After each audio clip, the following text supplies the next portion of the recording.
Top of the morning to you, me wee lads and lasses. Happy St. Patrick's Day, everyone. And if you didn't know, St. Patrick's Day is my favorite holiday, as you could probably tell. And so today I thought I'd do a very special video of me reading one of my short stories about the Irish War of Independence, and it's called Fare Thee Well. Lying awake anxious. This was normal for Ennis. At least it has been since the war started. His heart pounding, a bead of cold sweat forms at his temple and slides down the side of his flushed, unshaven cheek.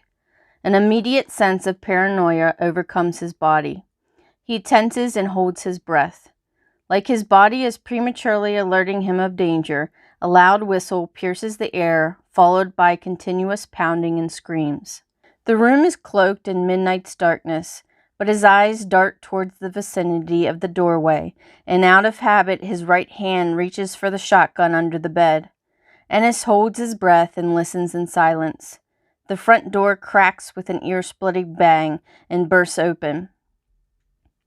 Ennis jumps to his feet and scurries to the wall beside the doorway and plants his back against its cool surface. Very slowly, he peers out the bedroom doorway as a British soldier bellows down the corridor. "Everyone in the house needs to show themselves now." Ennis could hear more than one man conversing from the kitchen. Drawers are opening and closing. Objects are being knocked to the floor with a continuous clatter, and he can hear glass shattering to the floor. At that moment, one of the soldiers comes barreling down the hallway and enters the bedroom. He spots Ennis and yells for his comrades. "Found one, and he's armed." The soldier grabs Ennis as two other soldiers enter the bedroom, and one takes hold of his other shoulder, knocking the shotgun to the floor. "Is there anyone else in the house?" the third soldier demands. "No, sir. Just myself. I live alone." Ennis answers truthfully. "You better not be lying to me, boy," the same soldier says. "Take him outside," he demands the others, but lingers in the bedroom himself. He walks over to the bed, stops at the footboard, and quickly bends down to look under the bed. Finding nothing there, he glances at the armoire. Slowly, he makes his way around the bed and flings open the armoire doors, rattling the cabinet. He slides the clothes left, right, and left again, but still doesn't find anything. "Fackin' Finian," he mutters to himself, and leaves the house to join the others.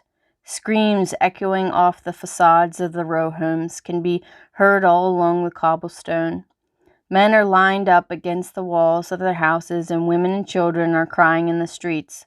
Soldiers are demanding the names and occupations of the men lined up, and some are being told to strip to their undergarments. "Name?" yells one of the soldiers that grab Ennis from the house. He complies. "Ennis Brennan." Before he can give an answer for his occupation, a shot rings out and a person drops to the ground. Soldiers and civilians intertwine in an array of chaos. Ennis tries to make a getaway and runs just inside his house before a soldier tackles him to the ground. During the shuffle, he glimpses a man's silhouette walking towards them. The man enters the foyer, and by the moonlight streaming in from the entryway, Ennis can see he's holding a shotgun. Before Ennis can react, the man lifts the gun and aims it at the soldier. "N!" Ennis manages to utter before the man pulls the trigger, catching the soldier square in the back. The soldier clambers forward on top of Ennis, but he quickly rolls him to the side. Ennis stumbles to his feet, and the strange man speaks in a husky whisper. "Run." Before Ennis turns to go, he can see the stranger lift his gun for a second time and head out the front door onto the chaotic street. Ennis breaks out into an abrupt run through the house, out the back door and into the alleyway. The cobblestones below his feet bear the heaviness of his footsteps as he breathlessly runs through the moonlit darkness.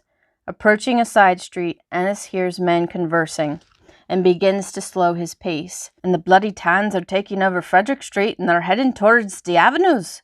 Then another man yells, "They're coming down the alley! Guns at the ready, lads!" Before Ennis knows it, he is in the middle of a shootout. He throws himself to the ground, bouncing the side of his face off the solid stone. Through a blurry one eye, Ennis can make out men in tan uniforms jogging towards him.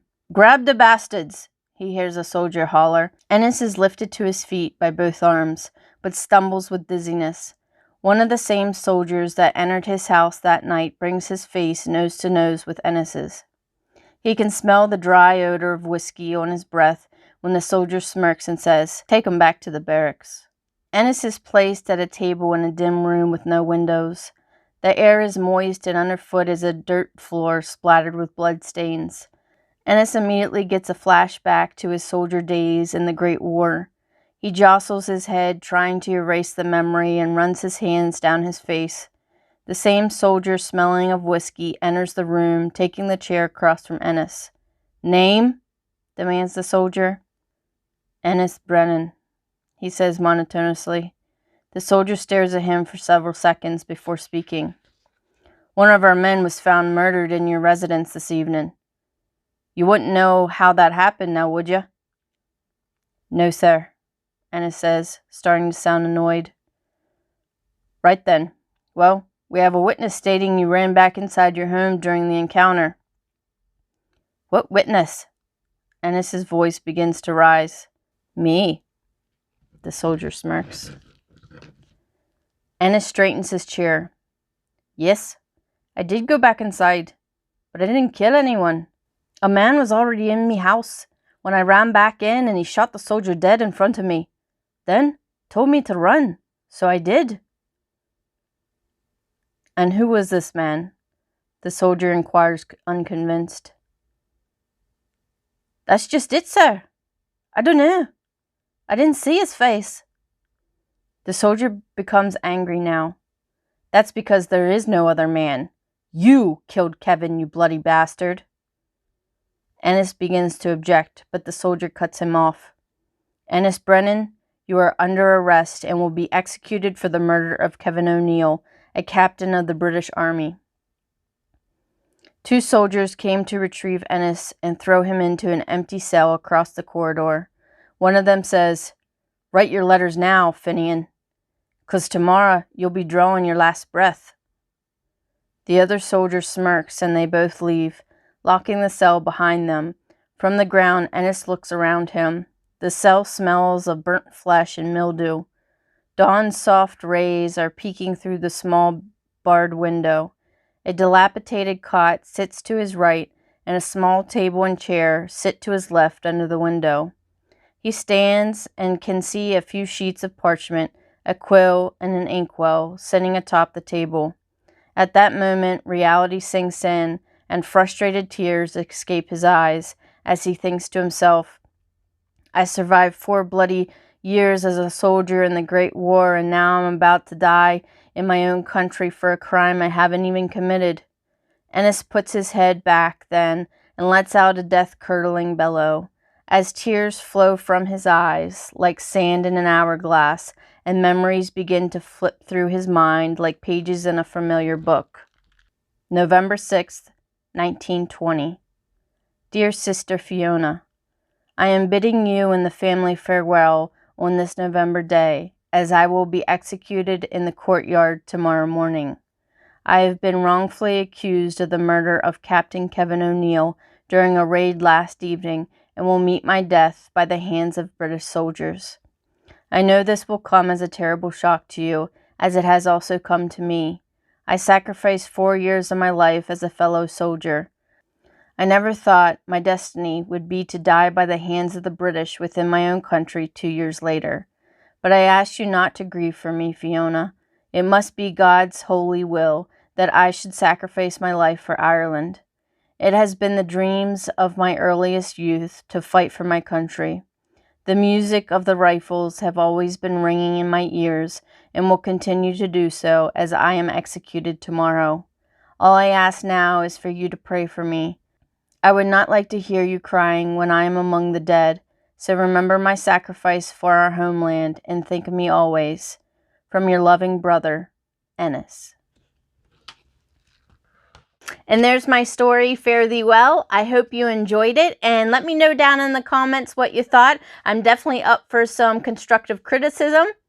But I hope everyone has a very lucky and blessed St. Patrick's Day. And until next time, I'll see you later.